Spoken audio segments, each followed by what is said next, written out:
what we are talking, we have learned about what is tetrahedral void and what is octahedral void. But actually, where do they exist? Where is their position when we have a close packing structure?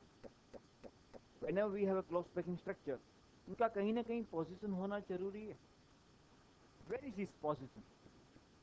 Where is it located? So, we'll see the first. To look at the position of a tetrahedral void. See over here, there is one diagram has been given to you over here. Okay, it's an abscissa arrangement, face-centered cubic arrangement है. इसमें ये एक चीज गलत दे रखी है. This line should have been straight. मतलब यहाँ पे ये नहीं होना चाहिए था. गलत है. ओके, यहाँ पे ये एज का सेंटर है. कौन सा सेंटर है? एज. एज के सेंटर में कुछ नहीं होता. ये एफसीसी ना, ये पूरे एफसीसी के अंदर अगर आप ध्यान से देखोगे, जो उन्होंने हाईलाइट करके रखा है, मैं उसको वापस री हाईलाइट करता हूं. एक ऐसा cube,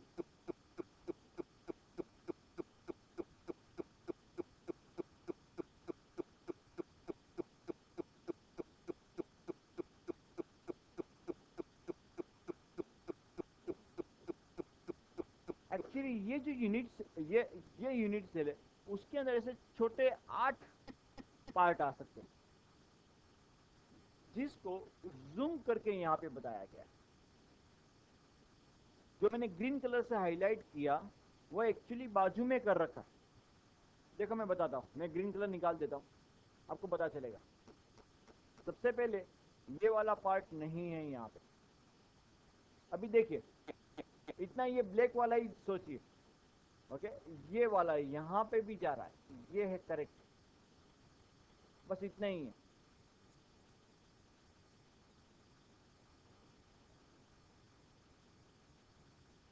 okay, front, left hand side का फ्रंट वाला है, पीछे वाला नहीं.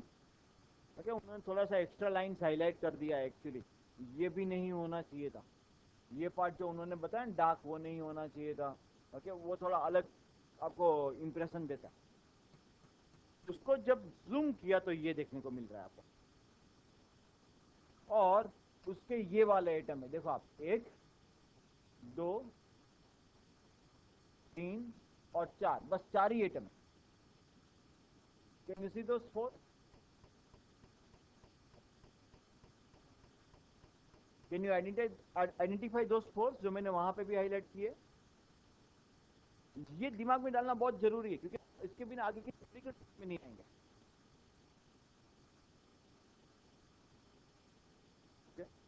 ये चीज समझने के लिए ये पार्ट समझना बहुत जरूरी है. उसकी पोजीशन कहां पे, तो उसकी पोजीशन अगर आप देखोगे, मैंने इसको जूम करके रखा है. अभी देखो, ये बना रहा है ट्रायंगुलर बेस,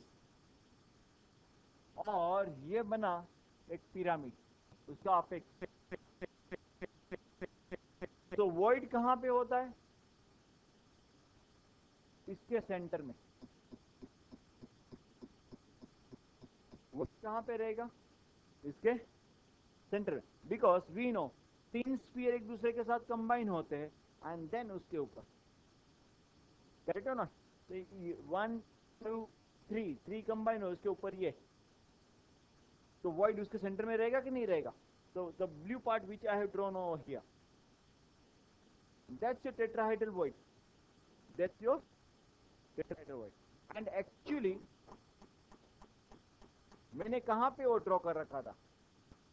ओके, ये जो पार्ट है वो तो इतना ही है, मतलब यहां पे आना चाहिए. करेक्ट हो नॉट? समझ में आ रहा है कि नहीं आ रहा है? एंड जो ये पार्ट हमने जूम करके रखा है, ऐसे तो इसके अंदर 8 पार्ट्स है. ये पूरे क्यूब के अंदर ऐसे ऐसे कितने हैं? 8. करेक्ट हो नॉट? ये क्यूब के अंदर ऐसे कितने हैं? 8. मतलब वो हर एक 8 जो छोटे छोटे क्यूब बन रहे, जैसे कि मैं और एक बना रहा हूं. मैंने राइट हैंड साइड का पीछे वाला पार्ट बनाया ज्वाइन करके. बराबर है कि नहीं? उसके सेंटर में भी एक रहेगा, फिर राइट हैंड साइड फ्रंट वाले के सेंटर में भी एक रहेगा, ये right hand side front, correct और नॉट, उसके सेंटर में भी एक आगे रहेगा। तो वैसे ओके यहां पे रहते हैं वो,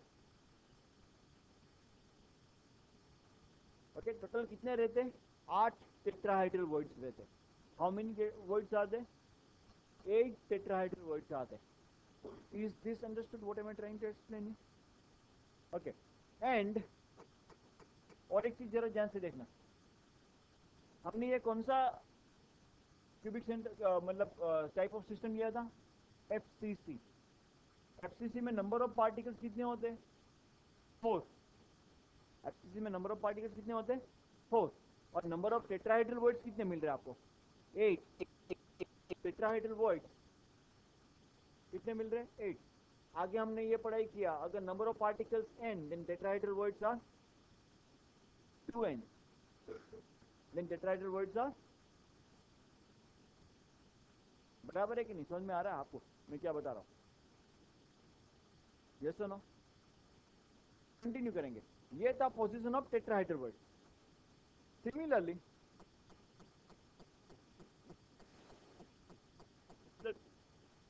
excuse me for that, let us understand the position of octahedral word।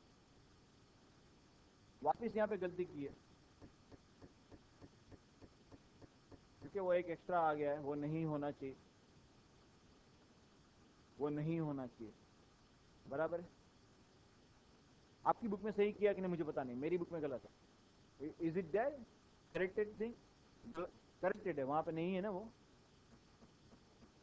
दिखाओ मुझे, करेक्टेड, ये वाला गलत है, ऊपर वाला गलत किया है, ठीक है कोई बात नहीं, but still I appreciate because ये बुक में जो उन्होंने ये डायग्राम्स दे रखे थे लास्ट ये mean last syllabus, I could not explain this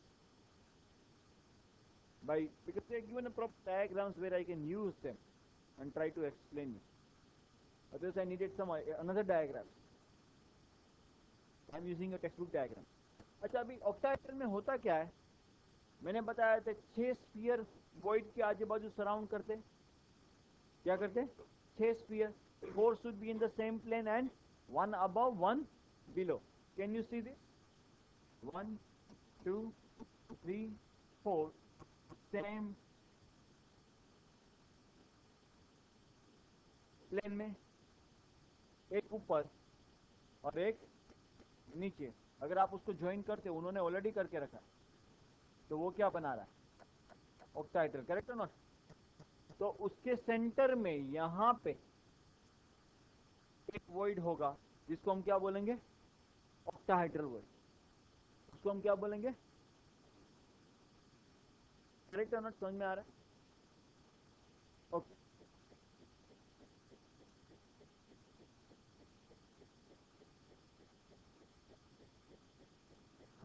अभी कंटिन्यू करेंगे। Actually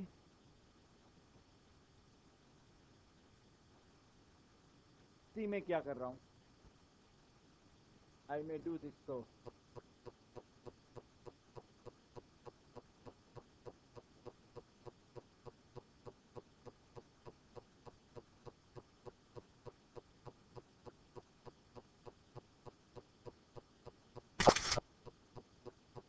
over here, no it's not come proper,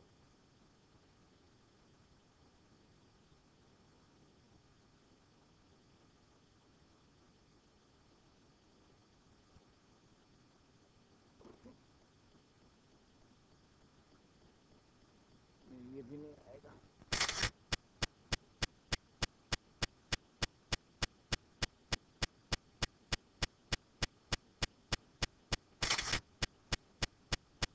why it's happening like this I don't know, बीच में एक लाइन एक्स्ट्रा आ रही है which I don't want।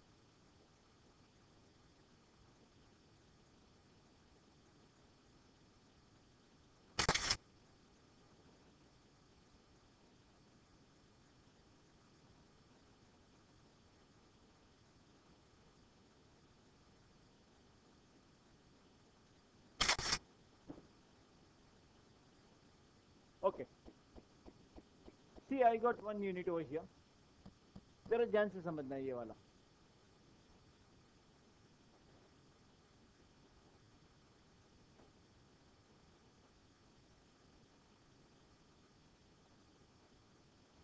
जब उसको combine करते तो ऐसा मिलेगा आपको. ये मैं यहाँ पे रखता हूँ.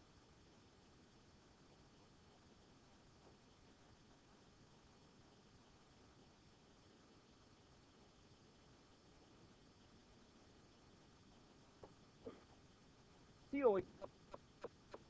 we have, this is one unit cell, but we know one unit cell is not always that there are, okay, as thousands and thousands of unit cells, they are combining together, one after the other, one after the other. Correct or not? We have already located one position of octahedral void is over here. One position of octahedral void we have already located. I am trying to show you another position. See, if these two are there, if you see carefully,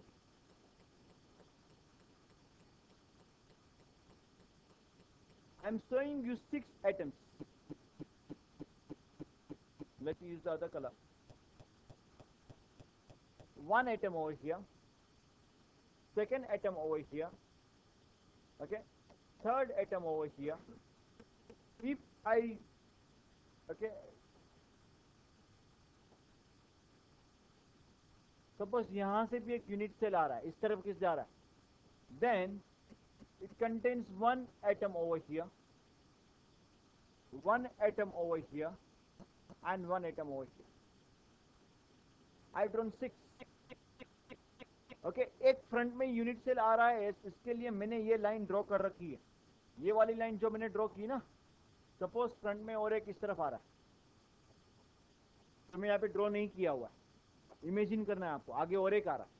तो यहाँ पे भी एक क्या है आपके पास, atom है. There are 6 atoms and 6 atom surrounding करते हैं. देन वी डू हैव, अगर मैं उसको ज्वाइन करूंगा,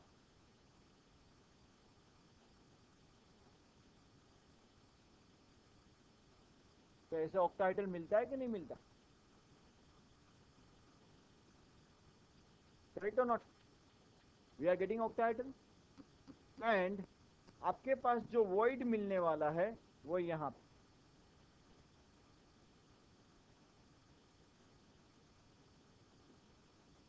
correct? Let me remove this unit cell. वो वॉइड कहां मिल रहा है? अगर ये एक यूनिट सेल की बात करें तो उसकी ये एज है. ये कौन क्या चीज है? एज. और ये क्या आ रहा है? एज का सेंटर. ये क्या आ रहा है? एज का सेंटर. वही आपकी बुक के अंदर बताया गया है. If you see carefully,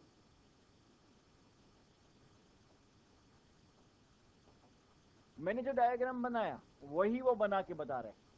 can you see that? 1 2 3 4 5 6, और ये है आपका ऑक्टाहेड्रल वॉइड.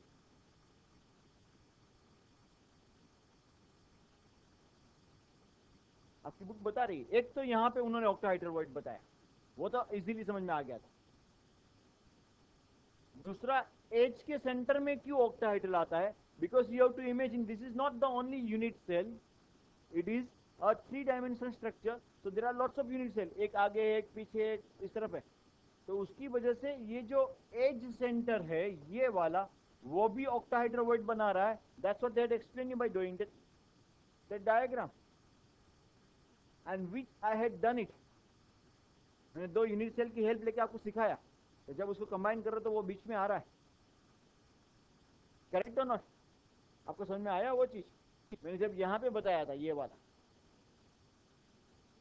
कैसे वो आ रहा था, तो एवरी एज के सेंटर के ऊपर, खाली ये एज नहीं, हर एक एज के सेंटर पे ऊपर एक ऑक्टाहेड्रल वॉइड. हर एक एज के सेंटर.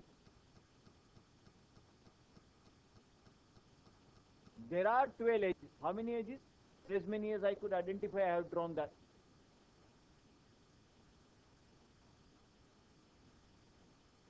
कितनी एजेस है आपके पास? 12, और 12 के कॉर्नर पे ही है, सॉरी 12 के सेंटर पे। Is this understood? पोजीशन समझ में आ रही है आपकी कि कहाँ पे होता है ऑक्टा? ये पोजीशन समझनी बहुत जरूरी है। टेट्राहेड्रल वॉइड कहाँ पे होता है, ऑक्टाहेड्रल वॉइड कहाँ पे होता है? As I was explaining you last time also, I got an advantage. I can draw this. Imagine if I want to draw this on whiteboard. Not possible. So here we are getting this. Okay. Now जरा ध्यान से समझना, हमारे पास okay मतलब दो position पे आपको octahedral voids मिल रहा है। एक पोजीशन आपको जो मिली वो थी बॉडी सेंटर में। ये ऑक्टाहेड्रल वॉइड यूनिट सेल का खुद का है, किसी के साथ शेयर नहीं करने वाला। ऊपर टेट्राहेड्रल वॉइड भी हमने देखे थे, वो बीच में आ रहे थे, किसी ओके दूसरे यूनिट सेंटर के साथ, यूनिट सेल के साथ शेयर नहीं कर रहे थे। करेक्ट, खुद के थे। लेकिन इस बार क्या हुआ, जब मैंने एज सेंटर पे लगाया यहां पे एक ऑक्टाहेड्रल वॉइड से, तो बाजू में बाजू के यूनिट सेंटर के साथ वो यूनिट सेल के साथ वो क्या करने वाला है, शेयर करने वाला है। और एक edge normally 4 unit cell share करते हैं। एक एज कितने यूनिट सेल शेयर करते हैं? 4। ओके, मतलब अगर एज के सेंटर में ऑक्टाहेड्रल वॉइड है तो हर एक का कंट्रीब्यूशन कितना है? 1/4 है।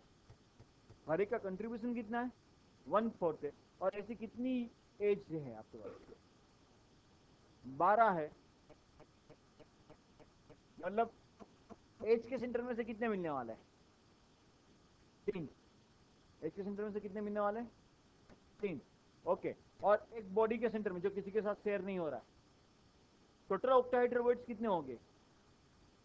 3 + 1 कितने हो गए? 4। एफसीसी के अंदर नंबर ऑफ पार्टिकल्स कितने होते हैं? 4। नंबर ऑफ ऑक्टाहेड्रल वॉइड्स भी कितने मिले? Particles 4 and number of octahedral voids वो भी कितने हो गए? 4। हमने वो लास्ट टाइम देखा, करेक्ट? लास्ट टॉपिक में बता रहा था मैं, नेक्स्ट टॉपिक में बताऊंगा तो उसकी पोजीशन कहाँ पे वो इक्वल रहते। करेक्ट है ना? समझ में आ रहा है कि नहीं आ रहा?